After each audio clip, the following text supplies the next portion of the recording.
a career should be like learning or earning or both or better, or you should do something else. But I think really from like a startup mindset, it's like, how do you, like, where is your ego coming into your work? We all have one. How do we like separate our ego from like the work we're actually doing? Hello everyone, and welcome to this very special episode of the VezaTalks podcast. I have a good friend of mine, Sam Lepak. Sam Lepak is a growth marketer and digital nomad, currently set up HQ in Miami, Florida. He's a digital marketer who's helped out big brands such as Shell, Descript, Yacht Life, and Matter. And he was born in Wisconsin. He loves books. He's a big fan of meditation, and of course, he's a sweet man. Nothing goes better than that with a box of donuts every week. Sam, welcome. Good to be here, Stefan. Good to see you again. Thanks for the. I love donuts. I love that you threw that in there. Donuts, reading, like you just gave them my whole life story already. Like, we good to go. They already know a lot about me. Good to be what? here. You're welcome. I was doing that intro, and I thought, I'm like, you know what? Let me put a little bit of spice in the end. Not spice, sugar in the end, and add the donut part. So I know you're a fan of that. I always see it on your Instagram. Yeah, big fan of donuts. I tell people I travel the world to eat donuts. That's the first thing I do when I go somewhere. So yeah. You're right. I remember when you were in Belgrade. Was it last year or 2 years ago? I think it was 2 years ago. You were in Belgrade, and you're like, "Yo, Steph, what are some good donut shops here?" And I just started naming this one place. I think it was Nikki Donut. Shout out to Nikki Donut in Belgrade. And you remember that place? Yes. Oh yeah. How can I forget, dude? Every donut shop I go to, like, I have like an album in my iPhone that's like literally just donuts, and I'll go through and reminisce, like, oh, this is like a 7.2, this is like an 8.9, just like the whole thing through. Love donuts. Awesome. Before we get into like growth marketing, your background, what's your best donut? What was the best, and where was it? Oh, that's a good question. So I live in Miami right now, and my favorite donut place in the world is called the Salty Donut. And they just released this. They have it every single year. They just had it for Miami Music Week. It's essentially a sticky bun inside of a brioche donut. So it's like literally you get the donut part and you bite in, and then you get like the yogurt based like frosting on it, and it's like a sticky bun inside, and it's just like your grandma made it and just pulled it right out of the oven. It is to die for. It's phenomenal. So I got like 6 or 7 of those and pounded those this week. It was phenomenal. Yeah. Nice, to put a limit on it. When I come down to Miami later this year, man, we'll stop by the Salted Donut and try those. Absolutely. Yes. I'll take you there. First thing we're going to do. Sounds good, Sam. Sam, let's get into, who you are as a guy. I know you're a big proponent of traveling, living a digital lifestyle, and of course, you have a really strong career in growth marketing. You have quite the track record with the types of companies you've worked with, man. Tell our listeners a little bit more about you, who you are, how you got started off in growth marketing, and where you want your career to take you. Yeah, absolutely. So, a little background. One of the best things I did was studying outside of the U.S., went to Sweden, and my buddy was a digital nomad at that time. And to me, like, being able to work wherever you wanted to and just travel everywhere was like magic. So I was like, I want to, have this magical lifestyle. So I looked at kind of like what I'm good at, what can make me money, what can do that. And then across that Venn diagram, I was like, hey, being a digital nomad and working in tech was that kind of pathway to get there. So I ended up interning for an Airbnb, I think it was a luxury yacht charter company. Think of like Airbnb for private yachts, and leading their growth or leading their marketing and their product development team there for a couple of years. And then I woke up one day, I was like, this is fun, but like helping rich people get on yachts is not really a real problem. Like, there's other problems to be solving, So I just ended up leaving that, and I just started traveling full time. And I was working at an agency, working with lots of different companies like Shell, Descript, Varo, etc. And B2B, B2C, all that fun stuff. And we grew from, there was a handful of us to like over 100 in a matter of like 2 short years. So really scaling a lot there while I was traveling full time. And part of this was during COVID. So like that was another, a whole nother, it felt like a whole nother job, a whole nother like part of my career. And then shortly after that, during COVID, I wrote a book to help people basically convince their boss to work remotely, and that was kind of the first step in, becoming a digital nomad, is being location independent.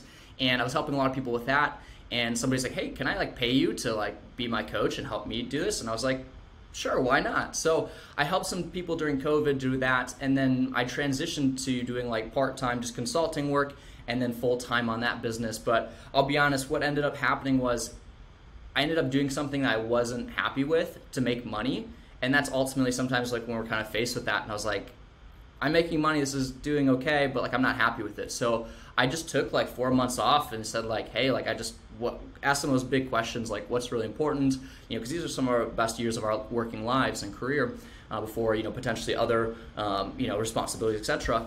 And I just said like, hey, like what do I want to do with my time? So I looked kind of more like a social responsible, still in the tech, still like kind of like a team that needed that growth person. And I ended up finding Matter, and I've been there for about 2 years, and it's been just really fulfilling in terms of not only just a better work-life balance, but also just really focusing on one business. It's really helped me to be able to even enjoy my travels even more and really disconnect, so I can have fun on the nights and going out on the weekends, doing fun adventures, etc. So it's really helped me find that balance in between the two. But aside from that, more in the free time, I get up kind of more. I know some people might hear like daily routine, but me, if I get up, my faith is number one in my day, so that's number one. My girlfriend's number two, so that's number two, and then usually my health, and I start my work day, and then usually in the afternoon or night, I might take a break and meditate, or I'll read a little bit. I'm a big fiction fan, so reading about like the expedition to Antarctica right now. So that's a little bit of background there. Hopefully that paints a good picture for some people. It definitely paints a good picture, man. And whenever I talk about you to like my family and friends about Sam, I always say this man is the most interesting man in the world. Not only has he traveled all around the world, but you are such a deliberate person, right? You test everything in your life, from like the meditations to reading different books to traveling all around the world. You can say that you've lived more than the average person our age, because you've seen so much and you have all these different perspectives. Yeah, and I think what was helpful, and this might sound like counterculture, but like getting away from society and getting away from like family, friends, and conformity really helped me challenge some of those things and like look at my life and say like, okay, you've got 24 hours in the day, what do you want to do with it? And like usually where society says like, oh, you should do this and you should do that because that's what everybody else is doing. Like that really helped me understand like who I was and like put those challenges, because like I failed a ton, I messed up a lot, and I still do all the time. Like I had these like oh crap moments, like if I like every like few weeks, because I'm not having them. It's like I'm not growing fast enough. And so I really like travel. This is kind of adds on to it, but travel, I believe the one of the best things that helps you accelerate the process to figuring out who you are. Lots of people are like, oh my goodness, like I learned so much about other cultures and other people. And like, yeah, you definitely get exposure to those environments, and it makes you appreciative of maybe what you have. But really what I think that traveling does is it helps you learn who you are faster. Because you try all these things. You're like, oh, what is this? Like for example, I spent 2 months in Thailand doing Muay Thai fighting just to learn I don't like getting punched in the face. So like it took me that time to figure that out, right? But even though like I didn't love that, what it does is not that I'm like, oh, well that sucks, I wasted 2 months. It's like, well that's great because I'm getting closer to what I actually want. It gets me there even closer and gets me even there faster. So like the stuff I do now is because I've tried tons of things. Like whether it be different meditation apps, whether it be just like when I like timings of the day, whether it be just anything. Like really, I've tried lots of different like routines and stuff that makes me happy and feel fulfilled. But like everything you see now, it's like very curated from all of those things. From like, oh, this didn't really fit in, or this didn't fit in, and it adjusts over time. Like as whether you're traveling, whether you're in one location longer, whether you're in a relationship, all those other commitments and responsibilities. Like you have to continue to evolve that. So that's kind of like the lens that I use that through, is like just like brute force. Let's just dive 100% in, make it easy. Like for me, for like another one is like the gym. Like people probably talk about this, is like how do you simplify it? Like I just first 6 months of going to the gym, Stefan, dude, I just showed up to the gym, man. I didn't even work out. I remember my best friend and former business partner I traveled with, Evan. He'd go to the gym with me, and I couldn't even do a pull up. He would like help me like with a band and everything like that. And he was, he was, lack of better words, he's a little bit embarrassed for sure for, being associated with me in the gym, but, just building that habit, that little thing, how to just simplifying it down. So that's kind of more of that thought process and like that approach for for getting that, but like to where I am, but it's still like a never ending type fun thing. But yeah. Yeah, and the way you curate, you know that old adage, right? How you do one thing is how you do everything, right? And you've curated your life with such different experiences, and you're all about personal growth and self-growth, and now your career as a growth marketing specialist, it literally correlates with each other, right? So it's like, how does everything that you do outside of work translate to your creativity at work, for example, at Matter? Ooh, yeah, that's a great question. I think for me, when I was at the agency, I worked a ton. I worked like maybe 12, 14 hours a day. Like it was kind of burnout culture. And like I was dragging from that. But now that like I've really prioritized and prioritize like my outside life where it's like not a mess, like I'm kind of OCD, like organized and everything like that. When my outside life is not a mess and it's organized, it actually helps me be able to be more focused on my work, and I work less. So it was that concept took me a long time to understand, many years, and I still don't even understand it. But it's like having your outside life actually helps you more in work, gives you more clarity, gives you more focus. And like one of the ways that like I was really bad at a point, like I think I hadn't taken a vacation in 4 years of my professional career of entering the workforce. And my boss literally had to my CEO had to literally lock me out of Slack. And he's like, you need to take a vacation. And I was like, I do? He's like, yeah. He's like, you can't check Slack, you can't check email, nothing. And so he locked me out. He's going to check it.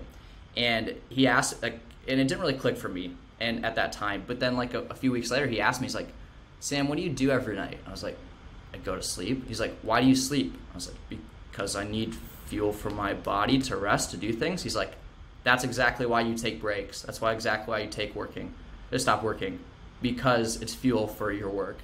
And like literally, I'm not even joking, like that just clicked. And I was like, okay, this is why. And like when I get those things that challenge the way I believe or the way I think, like those strong opinions, like loosely held, that type of like thought that people have, like that instantly changed for me. I was like, okay, I get it. Great. And I changed like literally right from there. And I think that's like from the discipline being able to do that, but that's definitely easier said than done. But it really helps me, that outside and focusing on that has really helped me fuel to my focus, get more clarity in my day, and then also taking like time to think in my work. Like I block off Friday morning for 2 hours just to think. Like, like, cause we go through like the business and we're working, but sometimes we don't think what we're working on. We're so focused on being in the business rather than working on the business. And so right. That's amazing. I need actually help with that. That's why going to Q2 now, I need to focus more on thinking rather than doing, right? Because I do a lot of doing, especially in the last couple of weeks. It's been really busy here at Veza, and now I want to take a step back, and I made a commitment to my leaders in the business that, this year I'm supporting them. I'm being a supporting asset instead of like a leader, right? So I want them to be leading their different divisions and whatnot. And so far it's going according to plan, but sometimes, you get pulled into things, right? And I gotta have more boundaries as to what I get pulled into compared to what I'm able to be pulled into, right? And so I'm going to take your advice on that, taking thinking breaks and blocking your calendar off for that. Do you literally have it blocked in your calendar, like thinking break, 2 hours, don't book? Interesting. Pretty much. Yeah. Sometimes it gets overbooked, but I still make the 2 hours. I get it. Totally, man. Totally. So how does, talk to me more about, obviously Matter. You want to maybe talk about what Matter does? Yeah, absolutely. So Matter, in like a one-liner, it's team recognition, celebration, and rewards, all inside of Slack or Microsoft Teams. So that's like the one-liner. Essentially what it is, if you use Microsoft Teams or Slack, it's an application built inside of there, so you don't have to give like kudos, to give feedback, add coins, redeem for like gift cards, donations, company rewards. Essentially, it helps team members establish a recognition habit called Feedback Friday. That's where all that action takes place. But the secret sauce is that it's a habit building, and then also it is inside of Slack and Teams. That's like one of the biggest value props, because other softwares, you have to go into the app, you have to download, you have to sign up, create an account. It happens where your meaningful communication already takes place. So those are kind of like the biggest thing. We're a smaller team, but we're obviously with the economic situation, we're focused on profitability, not where it's kind of like growth at all costs, where that's kind of the mantra a few years ago before the whole shift in like VC funds and their thesis. And so we're definitely on track to be profitable very soon. So we're excited about that. From just a sake of a security standpoint, a stability standpoint. So we're excited about that. We're a small team, and it's funny. We definitely had some turnover, a little bit, not turnover, but like just we were impacted by the economic times. But one of the things that I think people like they don't realize in a startup is that besides it being a different set of skills, is that like sometimes when your team is smaller, you grow much faster. And you lose your ego when you're a smaller team. Like for example, when we were maybe 15 or so, like it afforded me time to work on stuff that I was more like, oh, like I think we should do this. I'd like to do this because this is what my ego says. But when you're a smaller team, it really forces you to be like, okay, like I don't have time to do this. I can only have time to do the most important things. And so like that has really helped me look at matter from the framework of, if we only had 30 days of cash left, like what would I do? Like, and just do those things, regardless if I like to do them or not. Like, that's what we would need to do to survive. So like, that's really helped kind of reset that focus and also like look at it from that lens. So I know I moved around a little bit there from what matter is to kind of how the approach is, but hopefully that gives people an insight of kind of what matter is. Yeah. And as a growth marketer now, how are you approaching this new VC thesis of, profitability, less bigger checks written to companies for growth? Yeah. As a growth marketer, how do you see, the 2023 year happening, and how, like, your responsibility at Matter, how are you increasing the profitability from your day-to-day job? Yeah, absolutely. So good questions. I think about it, again, it's towards profitability, not as much like, hey, let's just get cash in the door, but like profitable. So that might be like, hey, how do we more efficiently spend, even if that's cutting back spend, and then being honest with yourself that we can't scale. But I think about it more from an awareness standpoint. One thing that always helps me is like awareness. And so what we've done is basically we take our growth metrics and like our sales metrics, and we literally bring it every single Monday. And it's like an all hands. Everybody knows like your North Star metrics. Everybody knows like the 3 inputs that go into that, whether it be like cost per free trial starts, it's like cost per acquisition, your cost per percent who upgrade, things like that, because it's a SaaS model. And then like looking at that LTV to CAC, like everybody knows that North Star metric, our ARR, and then everybody knows like those percentages and how we're doing from a weekly and a monthly basis. So it's really just a team all in, like this is what we're focused on. And we even have like our backlog, like our product roadmap is prioritized based on that. We say like, hey, here's our goal. Like, how do we increase ARR? That's our North Star metric. And then we have like initiatives, and we literally just go together. It's like, okay, it's like kind of like the ICE framework, where it's like, what is our impact? Like, what is how much effort is it going to be, etc. And we just all go together, and we're like, this is what the score is. We agree on it, and then it's prioritized based on that list. So we're all focused on ARR. We're all focused on like what we need to do to grow, and it's very unselfish. It's just like, hey, this is what we need to do, and we do it, even if it's not like, hey, I'm excited about it type thing. Like I'm working on doing a lot of sales stuff and collateral right now. Like I'll be honest, I'm not a salesperson by trade. I'm more of like acquisition and digital and more of the marketing side of it. But like that's what we need to do to win and to grow and more to survive. Like that's what I'm gonna do. So that's kind of the mindset that we've shared with everybody. It's not just siloed in growth. It's like everybody's responsible to some standpoint for growth, or that's like their focus during the day. How was that new culture shift communicated? Was it done over like one meeting, or over times from your CEO constantly repeating it? How did that dilute down to people working on a day-to-day basis? Yeah, I think my CEO definitely started with it, where it's like, because the CEO and I will always talk about metrics and talk about numbers, but then we had some people kind of like wonder like, okay, like why am I doing these things? Like they may be losing a little bit of momentum, and where it's like, okay, like when you have like the ability of what you're working towards, and you can see that number constantly grow, especially like a number like ARR, it gets people hyped about it. Like we invited everybody into like, we use Stripe as our payment processor. Like we got everybody into like our payments channel. So like you can see when we land a big deal, everybody's visible. It gives people that motivation that that excitement about it. We also use our own tool Matter, so it's like that recognition is shared across, where it's like, hey, like you built this feature, it directly got it, impacted ARR this way. So like a lot of times when other teams like non-growth, they can't see that their effort is correlated to that. And that was where the CEO is like, hey, we all are a team player, we're all part of this, but it feels like sometimes like growth might get more of the credit or somebody else might get more of the credit. But it's like everybody's impacted on that. And so I think that it was really driven from the CEO to be like, we all are making impact to the ARR, and then this is how we're doing it. So getting that visibility and that awareness to do that was really driven by the CEO.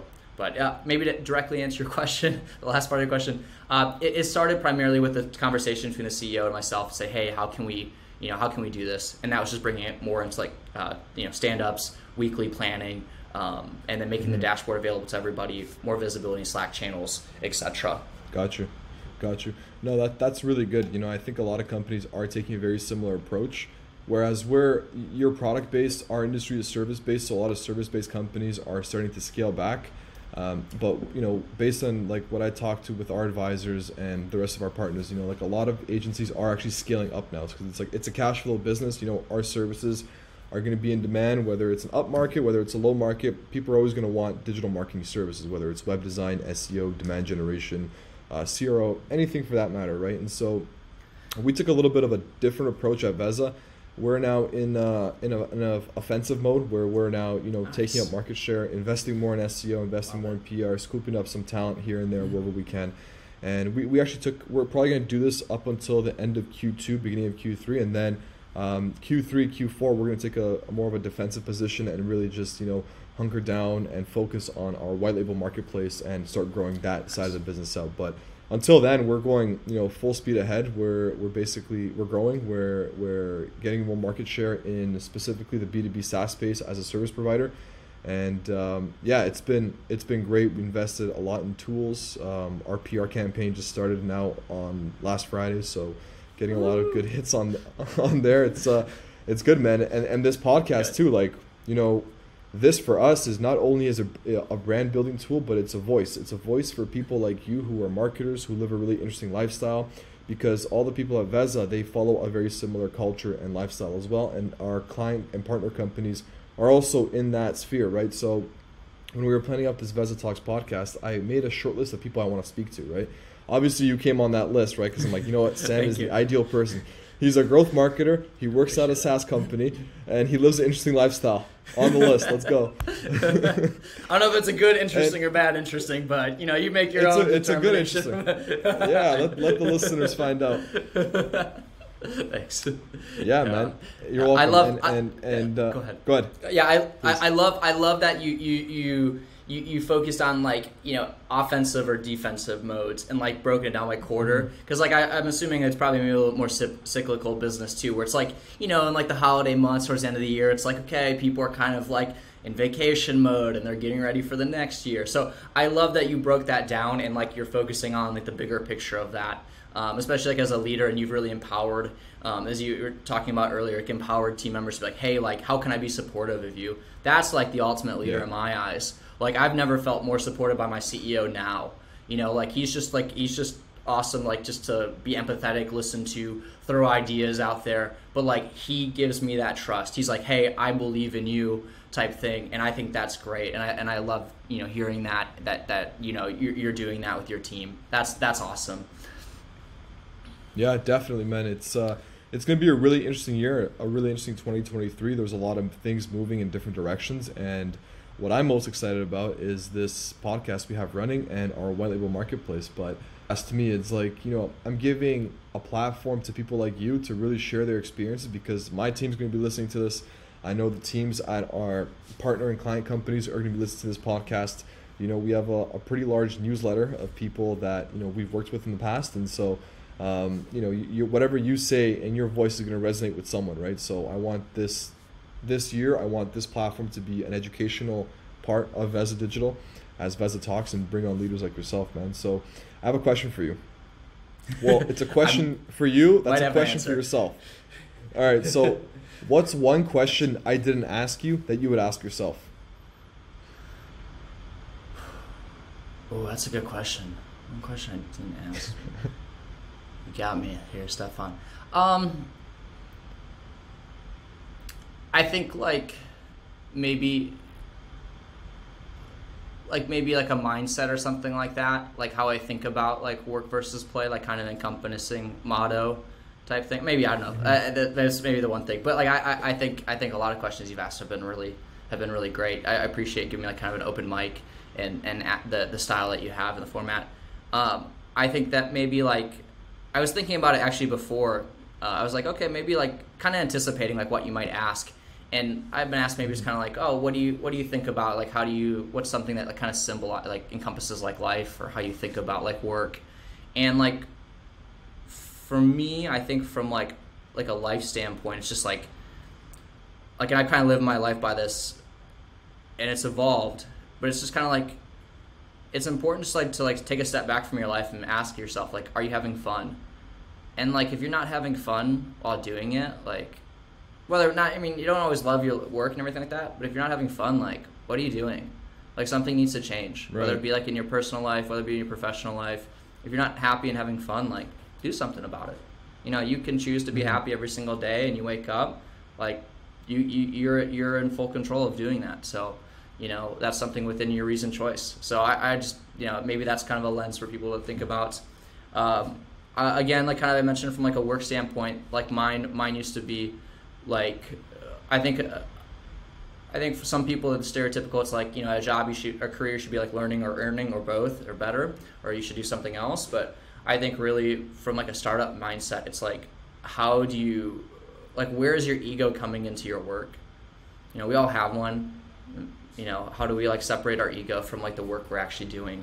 Because I think that helps provide a lot of clarity and focus, and, you know, what you're doing, and fulfillment as well. So I think just ways to remove your ego. And like for me, the way I do it is like, you know, like I said earlier, like, you know, if we had 30 days of cash left, what would we do? You know, like, and just do that. So whether we're excited about it or not as excited about it. So I think that those are some ways that, you know, two ways to think about work and fun in life. Excellent, man. Yeah, for sure. I think you're a living example of having fun and, you know, work hard, play hard. Yes. Right. And so yeah. You've achieved, would you say right now in your life that you've achieved work-life balance? It's better. It's much better. It's been a progress.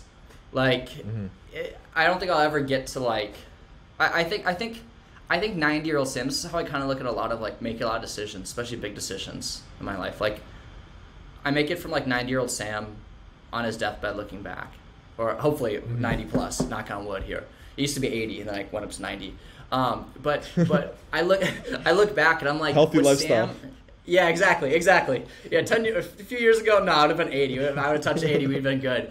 But 90-year-old Sam looking back, like, I just asked himself, like, would he be proud of that? And that was like part of it with like the yacht, where I was like helping rich people get on a yacht. I was like, 90-year-old Sam looking back wouldn't be happy. He wouldn't be proud. He'd be like, you know. And so like I use that to like filter a lot of my decision making, especially big decisions where I have to like come to peace with both sides of it.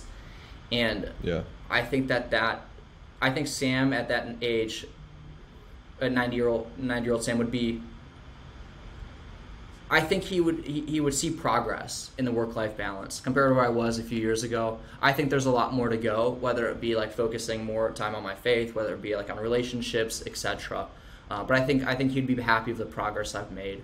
But I still see it as like I'm further away.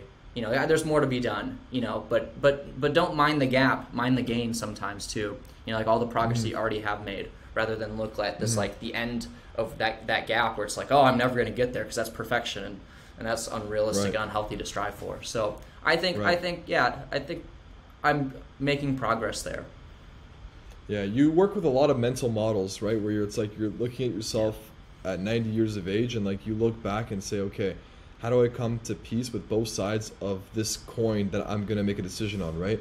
And that's a challenge, man. That's not an easy thing to do, make a decision like that. Yeah. Because in the heat of the moment, you know, both options are good, you know? So it's like, how do you even go to decide that? I got to try that one day and see.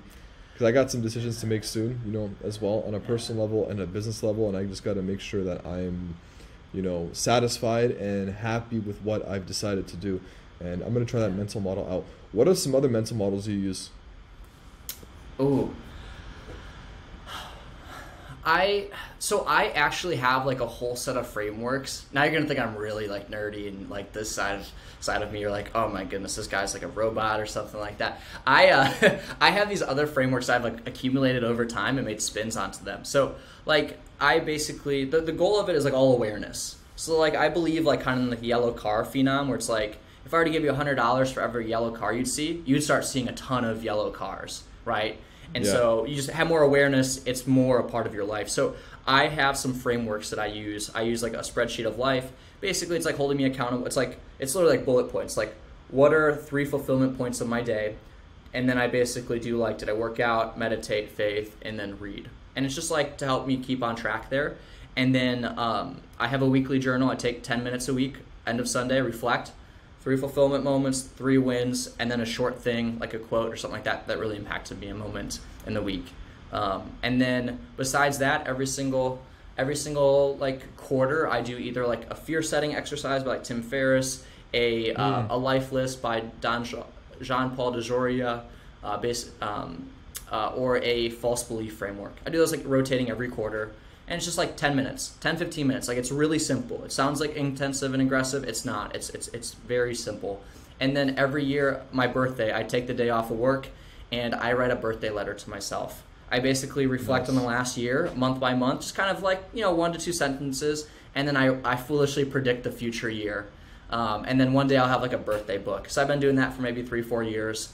And then every 3-4 years, I do like a vivid vision, whether it be like lifetime, whether it be 10 years.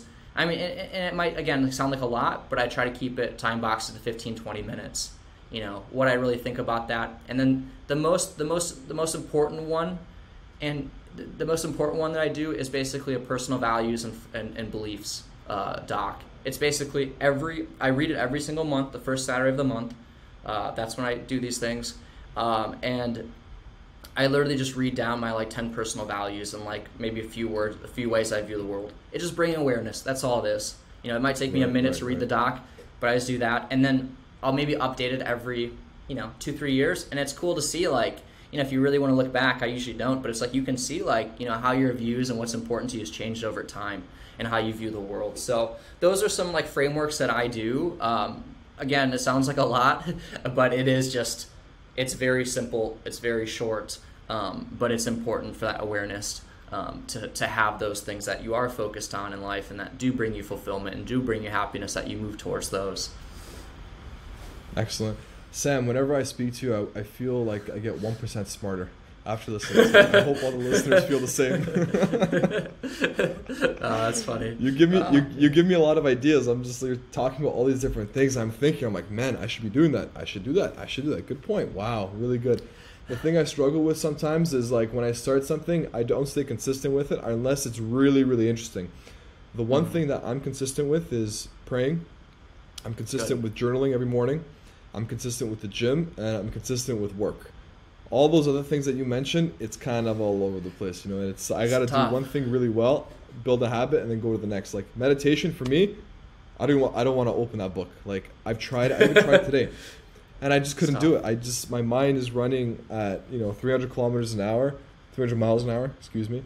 And for me, it gets really complicated sometimes just to sit down and find time in the day to sit, close my eyes, and just clear my mind. And it's something I'm eventually going to get to. But I'm happy with my routine now.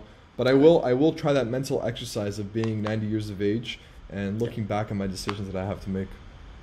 Yeah, man. And like the way to think about it too is just like, what's the most important thing to you, and then work back it from that way. And I think right. that you've got a great routine. Like not many people I talk to, like they don't have anything, and that's okay. Like it's okay if you don't have anything, but you just have to start. You just have to take 1 foot forward.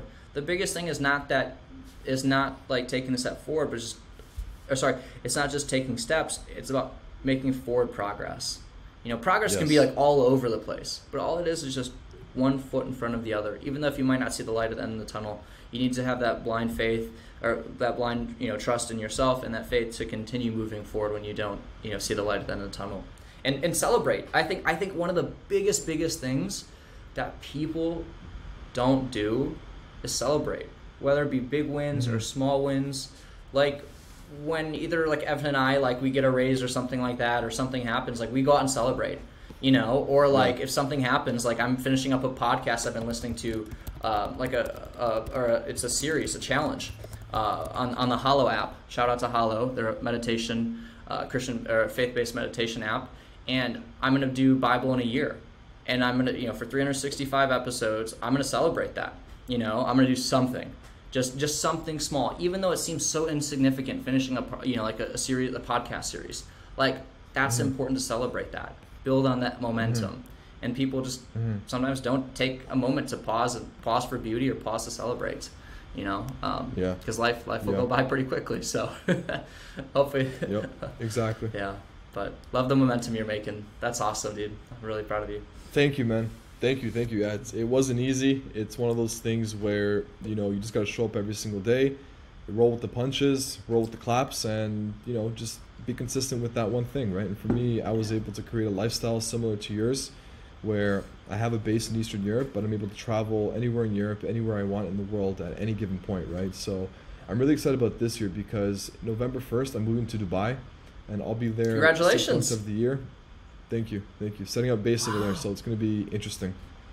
Wow. New chapter of my life. Yeah. You'll do wonderful there. I'm excited for you, and I'll definitely have to come visit. That's 100%. Awesome. Oh my goodness.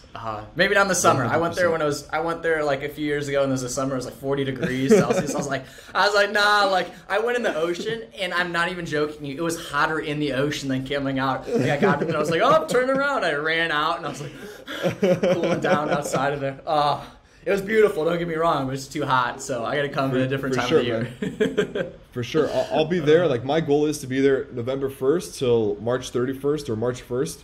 And Perfect. I'll be there while it's cold in Europe and North America. I'll be warm and sunny in Dubai. So I do hope to see you there later this year at some point, or earlier next year. It'll be great to see you. Absolutely, man. Likewise. That's exciting. Awesome, Sam. Well, it was great having you on this VezaTalks podcast. You gave me a ton of value. I hope our listeners feel the exact same about everything that you said. But yeah, thank you again, Sam. It was great. Cool. Yeah, absolutely. I'm if people have questions or whatever, I'm either on Twitter or Instagram is probably the best way. Just my name, or if you want to email me about Matter or anything like that, it's sam@matterapp.com.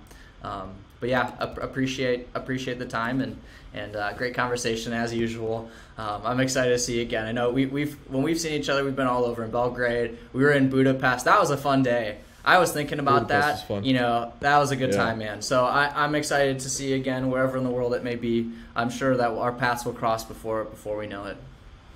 100%.